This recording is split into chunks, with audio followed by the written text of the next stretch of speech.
Bien. Bueno, la idea de hoy es ver un poquito las dudas que ustedes puedan tener. No sé si alguien quiere preguntar algo, que se conectaron y tienen alguna consulta o una duda.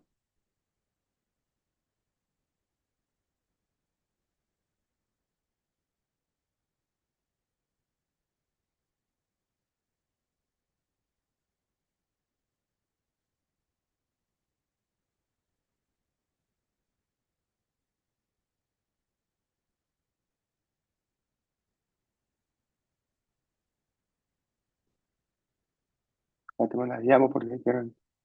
Sí.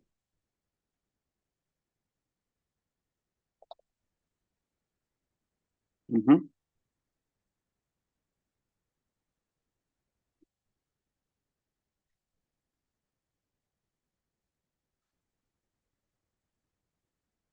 Sí, sí, lo relevante en realidad es poco, sería solamente lo que vimos un poco en el taller práctico, ¿verdad? Sería eh, la duración de la onda P, la duración del QRS, la duración de la T y la amplitud de la P, la amplitud del QRS y la amplitud de la T. Son solamente esas. Los segmentos, para ustedes no es importante, porque en realidad los segmentos justamente son los lugares que no se capta el, la actividad eléctrica del corazón. Entonces, si bien esa no captación o esa demora en la captación puede traducir algún trastorno en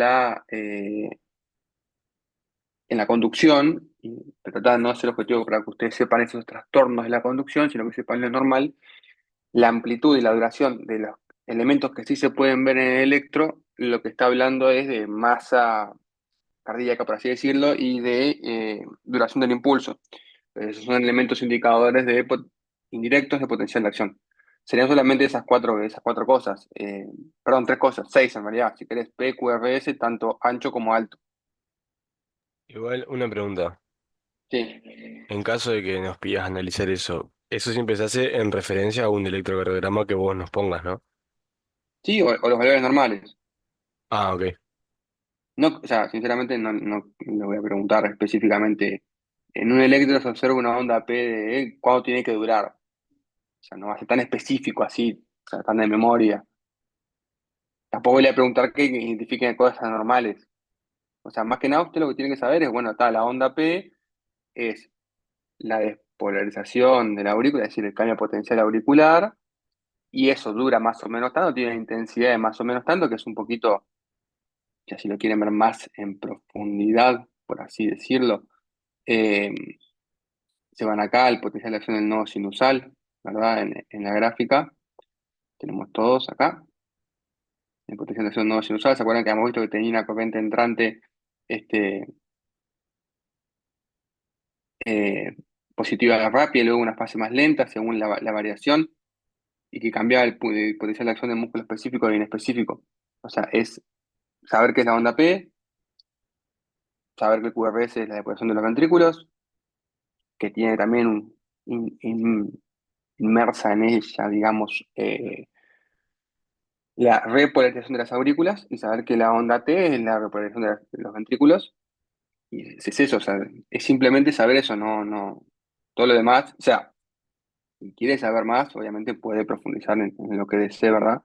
Pero me parece que ya es demasiado, sino para ustedes eso. O sea, teniendo claro qué es cada onda, qué representa y qué traduce, porque lo más importante es que traduce. Lo que sí seguramente vaya es esta gráfica, ¿verdad? O sea, esta gráfica seguro va a estar, y bueno, interpretación de esta gráfica. O sea, si, no sé, por ejemplo, estoy pensando ahora, no sé, si vos sabés que la banda QRS es la despolarización de los ventrículos, bueno, saber que acá no empieza a aumentar la presión ventricular, se empieza a vaciar el ventrículo a partir del QRS. ¿Pero por qué? Porque justamente después de la despolarización viene la contracción. Y esa contracción aumenta la presión intraventricular y disminuye el volumen. Esta gráfica se va a hacer un poco más compleja, si quieren, o más completa, capaz de la palabra exacta, cuando veamos la parte de presión, de presión arterial Y vamos a ver, bueno, justamente acá con las gráficas de la presión arterial.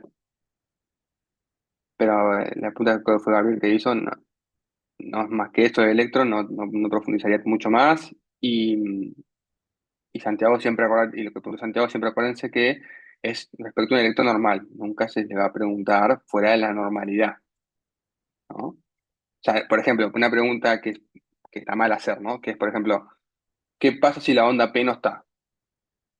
O sea, yo imagino que capaz que alguno de ustedes puede decir, bueno, si la onda P no está, el nodo sinusal no anda.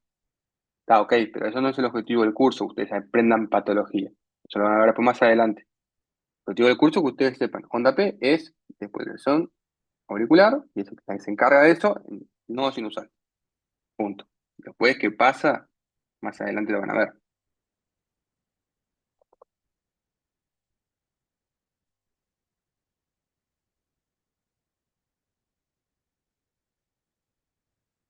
Yo tengo otra pregunta. Sí, Santiago. ¿Puedes explicar bien lo del triángulo de Einthoven? Porque estuvo medio Sí, entreverado, al menos para mí. bien. El triángulo de Beethoven da mucha información. Te permite calcular tamaños anatómicos del corazón. Te permite calcular el eje cardíaco, que es muy importante porque justamente variaciones en el tamaño puede derivar en un movimiento del eje cardíaco o, por ejemplo, otras patologías que alteren el mediastino. ¿Ustedes saben lo que es el mediastino? ¿Lo vieron en digestivo, Andrés? Si le digo mediastino, ¿saben lo que es? Eso me digan sí o no. En no, pero ¿Saben lo que es el mediastino? Está, perfecto, ok. Por ejemplo, el EPOC es una patología que modifica el mediastino, eh, genera que el corazón quede más vertical y no vieron que el corazón en el tórax está como hacia la izquierda, la punta cardíaca está bien por debajo de la línea mamaria a nivel de la quinta espacio intercostal, línea media clavicular, y el EPOC, por ejemplo, es una patología que hace que el corazón quede más vertical, más apuntando hacia el ombligo. Entonces se modifica el eje cardíaco en ese aspecto. Otros ejemplos que puede pasar es, por ejemplo, no sé, que tengas una masa en cualquier lado, no sé, Mujica que tiene un cáncer de esófago tiene el mediastino desviado, porque tiene un crecimiento normal de tejido y eso modifica el mediastino, entonces también modifica el eje cardíaco. Esta información que nos brinda el triángulo de Beethoven, que es muchísima, se hace partiendo de tres electrodos. Estos tres electrodos que están en miembro superior derecho, miembro superior izquierdo y miembro inferior izquierdo son electrodos. Lo que hacen estos electrodos es medir la diferencia de potencial que hay entre un punto y otro. O sea, qué valor va a tener acá, qué valor va a tener acá y qué valor va a tener acá. Dado que el corazón se despolariza de sinusal a His, o sea, en este sentido, corazón, la primer cambio de potencial de la célula cardíaca empieza en nodo sinusal, o sea, en la parte superior del corazón, y luego se va deslizando hacia el ápex cardíaco. ¿Ya? Entonces va en esta dirección la despolarización. Entonces, a partir de acá, el- la célula se va haciendo más positiva. ¿Ah? Entonces, la diferencia de potencial que hay entre este electrodo y este electrodo, porque el movimiento es hacia acá, es negativo. Por eso es que siempre el ABR, el miembro superior derecho, es negativo. Mientras que hacia la parte más basal, que es justamente donde se va despolarizando, el corazón se va positivizando, va avanzando, y acá está ese positivo. Y el miembro superior izquierdo es mitad positivo, mitad negativo, o sea, es bifásico lo que le decimos, tiene dos fases. O sea, tiene la parte positiva y la fase negativa. Por lo tanto, al medir estas diferencias de potenciales en cada uno de estos electrodos, es que obtenemos las siguientes derivadas, que son la derivada 1, la derivada 2 y la derivada 3. La derivada 1 es la diferencia de potencial que hay la parte derecha y la parte izquierda. Yo digo miembros superiores y inferiores porque es donde están los electrodos, pero en realidad lo que mide, tiene que imaginar que en ese momento el cuerpo es como un dipolo. porque el corazón es un dipolo y por ende el cuerpo es un dipolo. Tiene dos polos, uno negativo y uno positivo. De hecho, tenemos un negativo y un positivo. Esto es un dipolo. ¿Bien? Entonces, en esos dipolos tú puedes medir la diferencia de potencial entre cada uno de los polos. Y esa diferencia de potencial es la que utiliza el electro a través del triángulo de Beethoven para poder medir esta diferencia de potencial. Entonces, de una, en realidad lo que está mostrando es la diferencia, es cómo se mueve ese dipolo a lo largo del tiempo, cómo va cambiando ese dipolo. Con cada despolarización, ese dipolo cambia, porque se hace, al principio es positivo, se negativiza y vuelve de nuevo a repolarizarse, se hace positivo de nuevo, y así va. Entonces, estas son las ondas del electro, el cambio del dipolo en los diferentes momentos de tiempo. Entonces, a partir de allí, nosotros podemos obtener información de cómo va a estar el corazón. De esta forma, a través de la medida de cada una de estas derivadas de los miembros y la diferencia de potencial entre la derivada de los miembros, es que obtenemos seis valores. Obtenemos ABR, ABL y, AB, y ABF y ABL, y luego obtenemos la diferencia de potencial entre cada una de estas derivadas, uno, 2 y 3. Bien, y fíjense que la diferencia de potencial uno, 2 y 3 siempre son bifásicas, porque tenemos negativo positivo, negativo positivo, negativo positivo. Entonces, de uno, de 2 y de 3 siempre van a ser bifásicas, mientras que ABF va a estar siempre positivo, ABR va a ser siempre negativo y ABL va a ser bifásico. ¿Y por qué utilizamos D2 como derivada clave o derivada más utilizada, por así decirlo? Porque fíjense que la flecha va en el sentido de la que se despolariza el corazón. Entonces vendría a ser como la derivada que más fiel representa el movimiento de ese dipolo a lo largo del tiempo. Por eso es que utilizamos D2 como principal derivada a estudiar la actividad eléctrica del corazón. Bien. En el triángulo de Beethoven hay muchísima más información, no es solamente esto, ¿no? Si ustedes quieren profundizar en el triángulo de Beethoven, un libro que nosotros nos recomiendan, que es muy sencillo, que nosotros le decimos electrocardiograma para tontos, HG por Dummies, es el Dubin. Se llama Dubin, el libro, Dubin, así. Y está escrito de una forma de verdad muy, muy amigable, muy, muy sencilla, y uno lo lee y dice, este libro me está tomando el pelo, pero de verdad que lo entendés. Yo he leído 700 veces el libro porque uno nunca termina de entender electro. Este, pero si alguien quiere profundizar en el triángulo de Tobel y saber bien qué es, puede ir a ese libro que lo va a profundizar. Ustedes el triángulo de Tobel, por supuesto que no tienen que saber cómo calcular el eje cardíaco, eh, no, no es el objetivo, que sepan eso. ¿Ah? Simplemente saber que existe y qué es lo que representa. O sea, el objetivo del curso de ustedes es que sepan qué es lo que representa el triángulo de Tobel, que básicamente es la medida, la diferencia de potencial entre las derivadas de los miembros y la medida del potencial de la derivada de los miembros.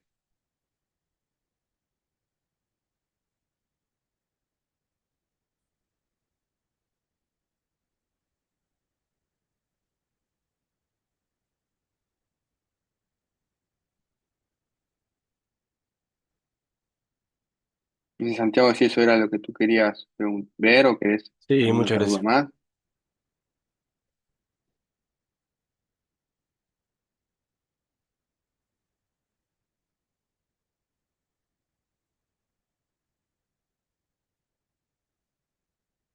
Otra duda que tengan.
Bien, cada vez más personas. La verdad que me parece a mí, va a ser experiencia de otros cursos, en la U y en otros lados, eh, el parcial es sencillo. O sea, obviamente para la persona que estudió, que sigue el tema es sencillo. No tiene mayor dificultad porque, como le digo, hay muchos temas que ustedes ya vieron y que aparte son de sencilla resolución. Porque más que nada ustedes tienen que manejar es la interpretación de las cosas. Ese es básicamente el objetivo.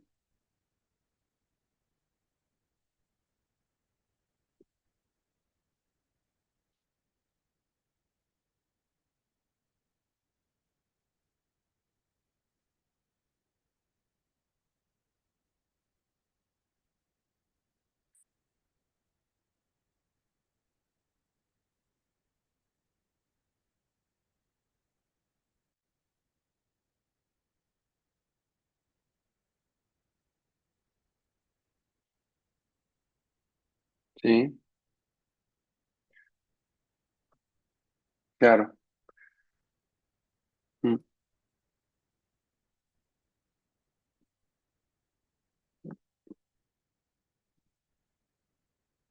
Claro, en la UTI1, claro, en la UTI1 está incluido el músculo cardíaco, músculo como tejido, por así decirlo, que hay que hablar de músculo cardíaco, pero que luego se profundiza aquí, pero ya las bases, o sea, obviamente entender músculo en la UTI1 es más difícil que luego en la UTI4. Por eso que siempre UTI1 y UTI2 son las UTI que más cuestan, porque son largas, porque hay mucha información de golpe, cosas que no manejo, que no sé, me parece todo que es un montón, me da desesperación, o sea, es lo que le pasa a todo estudiante cuando ingresa. Pero si uno tiene una buena base de UT1 y UT2, lo otro después es completar información.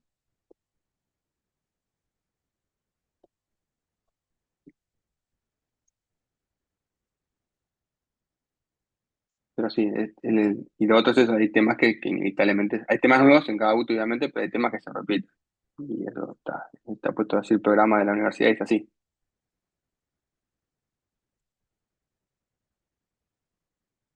De hecho, se genera que la UT1 sea larguísima y muy densa, pero está, son las bases, como le digo, lo principal para manejarse después.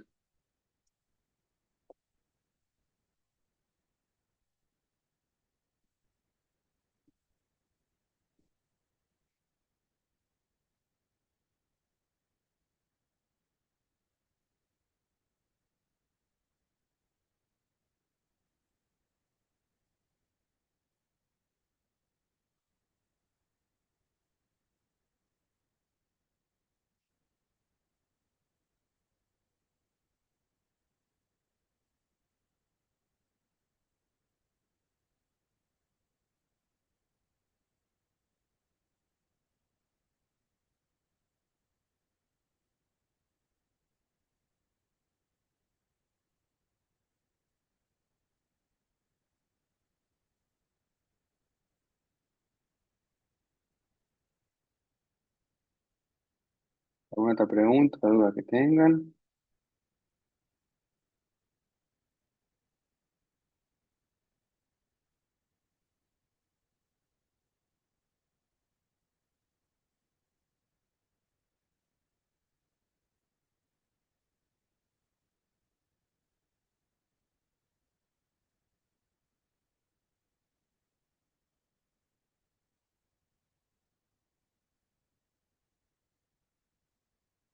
Yo tengo una pregunta, pero no sé si es para el parcial, es solo una A duda ver. más.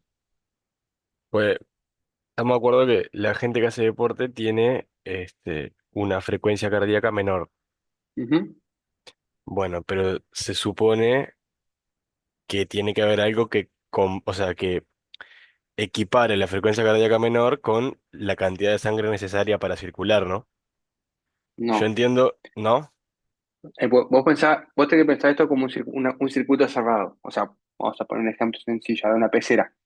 Esto es una pecera con, no sé, 40 litros de agua. ¿Está?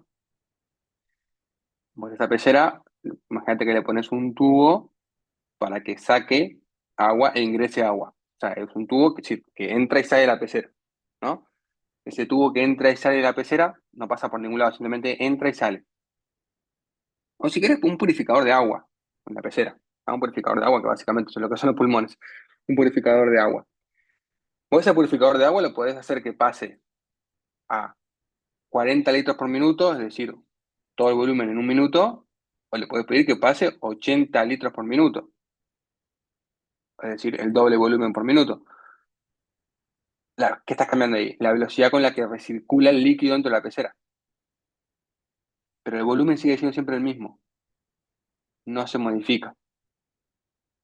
Lo que cambia, o sea, acá tenemos que ver, cuando veas presión arterial lo vas a entender mejor. Lo que cambia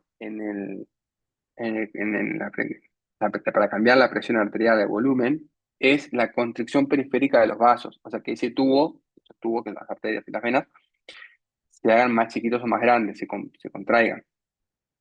Pero el volumen siempre es el mismo. Lo que cambia la presión arterial es la cantidad de fuerza que hace el corazón, y cantidad de fuerza no es igual a cantidad de latidos. Una persona, o sea, yo con mi mano puedo apretar mi lápiz 60 veces en un minuto con la misma fuerza en cada vez. O lo puedo apretar 120 veces por minuto con la misma fuerza en cada vez. Entonces la velocidad tampoco tiene que ver con la fuerza. A ver si tenemos acá. Acuérdense que el corazón tenía algunas propiedades básicas.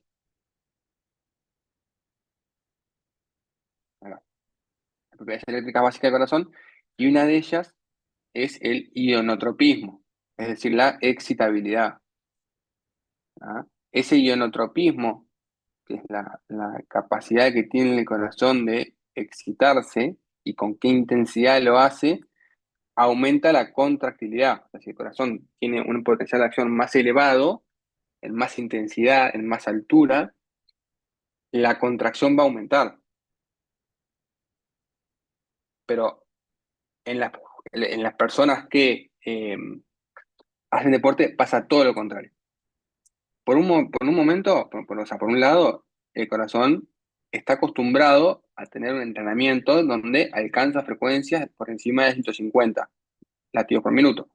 Eso hace que, como todo músculo, adquiera la capacidad de funcionar bajo exigencia y esté entrenado y tenga mayor, y sus células musculares estén más entrenadas. O sea, el corazón tiene más cantidad de células musculares, por lo tanto, tiene que hacer menos, eh,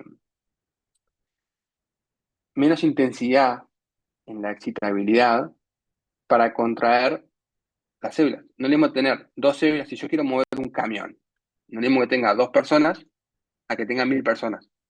Si tengo dos personas, esa persona va a tener que hacer una fuerza sobrehumana para mover el camión. Pero si tengo 1000 personas, cada personita va a hacer una fuerza chiquita.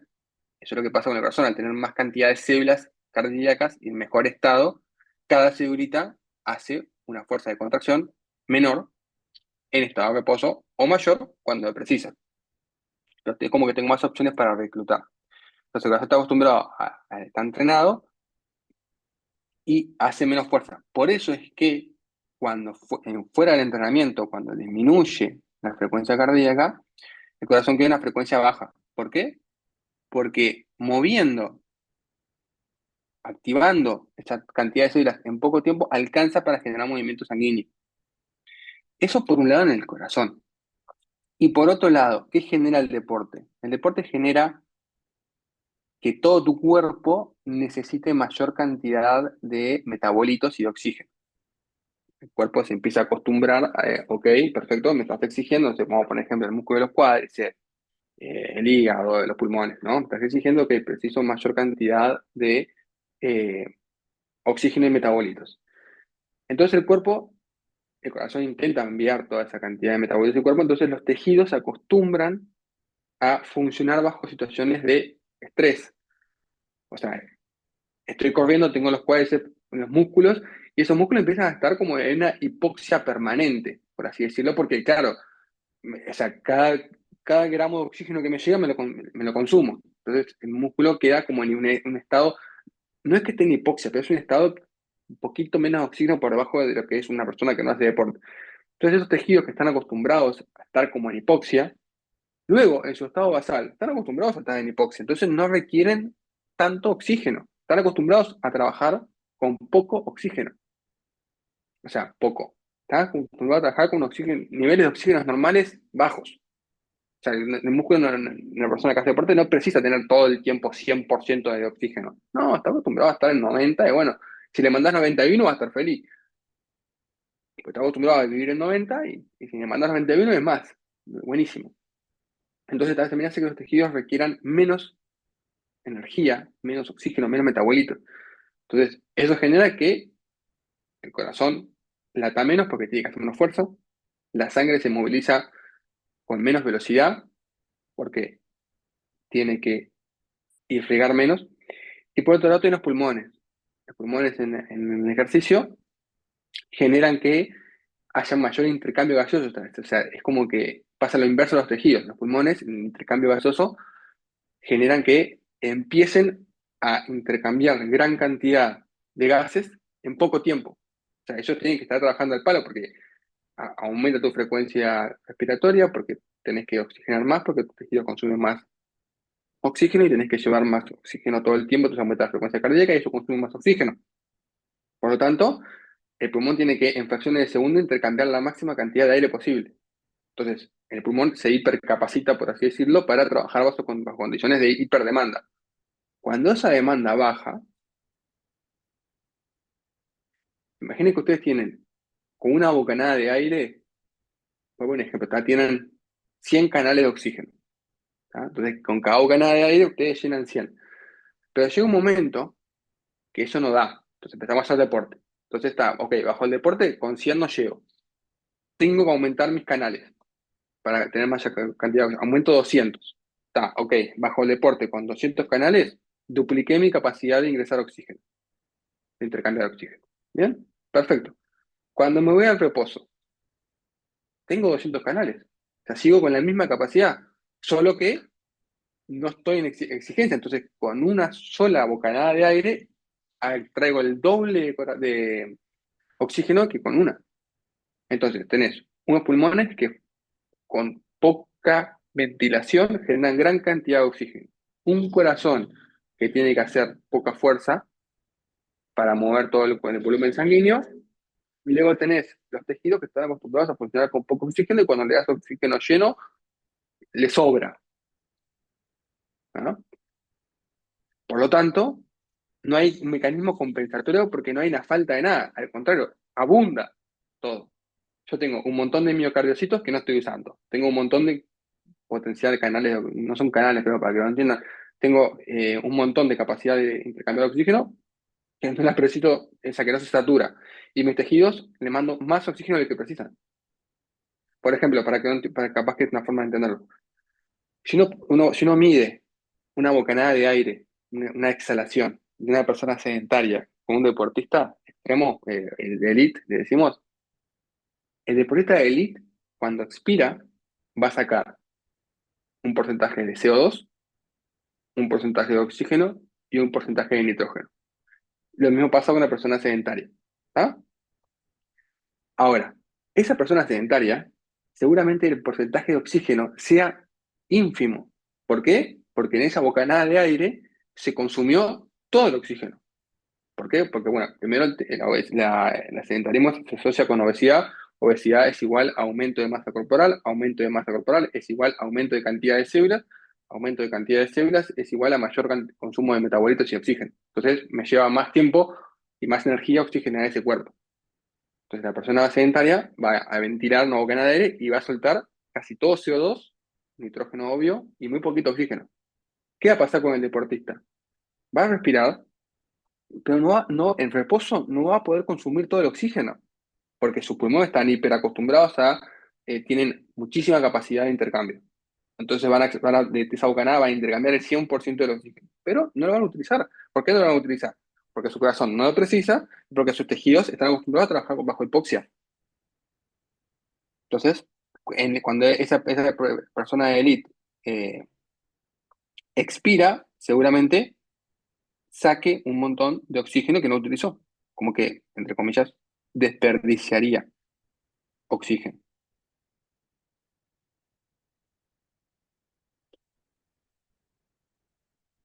No sé si por ahí va tu pregunta, Santiago. Sí, gracias.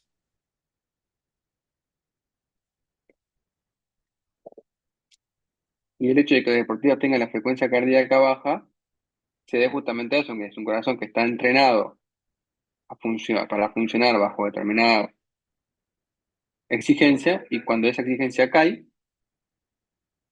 con solamente pocos latidos alcanza para suplir las demandas del cuerpo.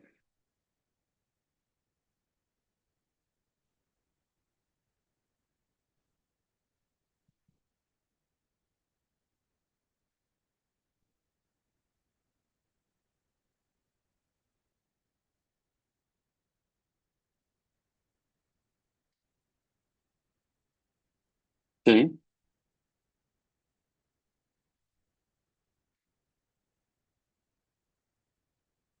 sí, sí, exacto. Sí, esa es la idea. Sí, pero no va a ser nada del otro mundo, sino que simplemente va a ser una cavidad o un tabique, o sea, muy sencillo, la anatomía del corazón muy sencilla. No va a ser algo que te pregunte, no sé, la válvula o no sé, o qué intersección o qué segmento. Es lo que, o sea, es lo que está acá. O sea, la imagen es esta. O sea, si vos sabés lo que hay acá, fin, o sea, tabique interventricular, tabique interauricular, válvulas, ventrículo, aurícula, ventrículo. Para saber qué válvula, tú sabes que este ventrículo más grande es el izquierdo, por lo tanto estás mitral, por el este es derecho, por donde estás escupido. Fin. Y esta imagen que está acá, lo mismo, acá sabes que hay es ventrículo izquierdo, aorta, aorta, aurícula derecha. Estas dos, esas son. Claro, pero esta pensá que es, hay tres cavidades, ¿verdad? Una ventrículo izquierdo, que es esta, la de la pared gruesita. Vos fíjate esta pared acá, esta pared blanca de acá, no puede ser nunca un corazón porque es muy finito. Entonces esta gruesa es la pared del corazón. Entonces estos gruesos, y esta imagen es ventrículo. Del ventrículo sale la aorta y llega a la aurícula. O sea, no van a ir imágenes diferentes a esta. Sé que en un lugar vimos un montón de imágenes. Ah, creo que lo mostré en el taller mismo.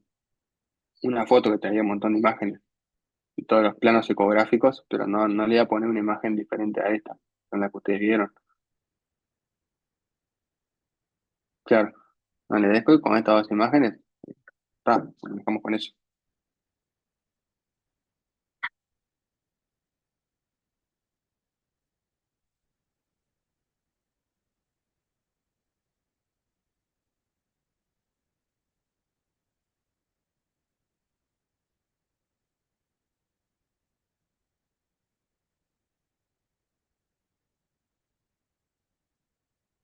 ¿Ok?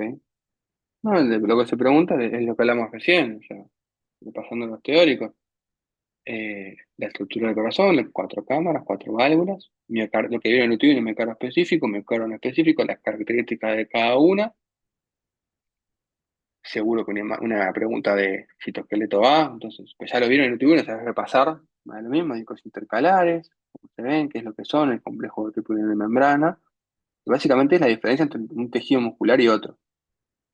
Después, en la función, que capaz que sí es lo nuevo y entiendo que es lo difícil también, por supuesto, en la función saber eh, qué diferencia hay entre el miocardio específico y el miocardio no específico en cuanto a la potencial de acción, cómo es ese potencial de acción, las fases que presenta, qué pasa en cada fase, que es muy similar al potencial de acción que veíamos en la UTI-3, solo que acá no son neuronas, sino que son células cardíacas, pero es muy similar. ¿Qué pasa? Acá tiene ejemplo, qué pasa en cada fase, es como el cuentito, como entender eso, y después las diferentes fases del específico versus el inespecífico, comparar uno con el otro, y los nodos, a qué velocidad laten, dónde están ubicados, perdón, a qué velocidad se despolarizan, dónde están ubicados, cuál es el sentido de la despoliarización, que empieza sinusal, AB, pi por 15, A de His, ¿bien?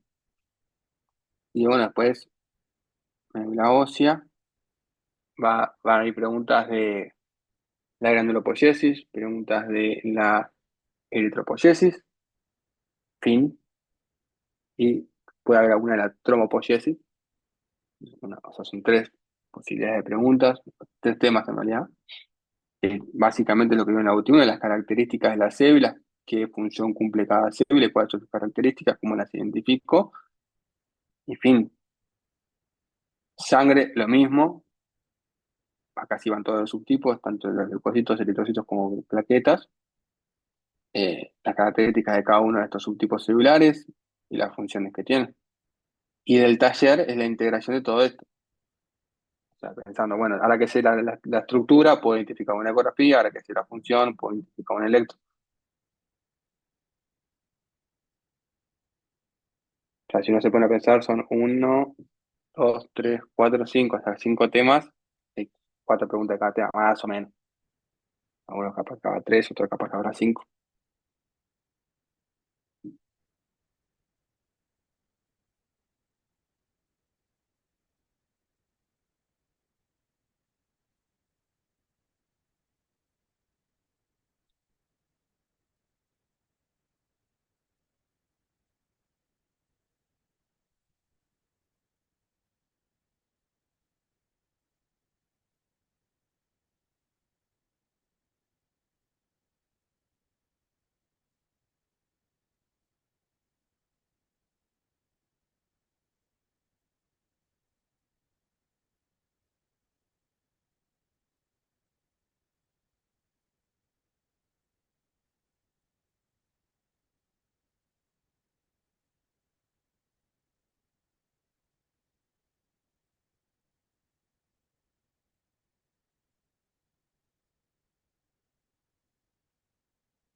¿Alguna otra duda, otra pregunta que tengan?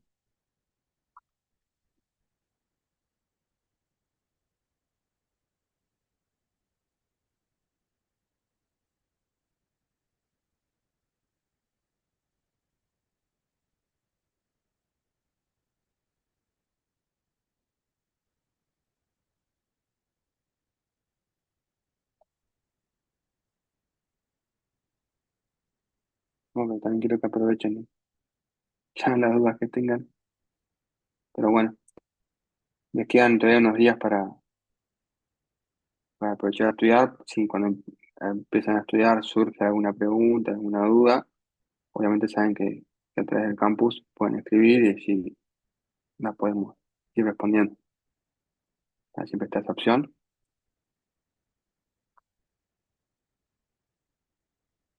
Así que bueno, nos encontramos el viernes a las 11, ¿verdad? Perfecto. Bueno, muy bien, nos estamos viendo. Nos vemos. Chau, chau.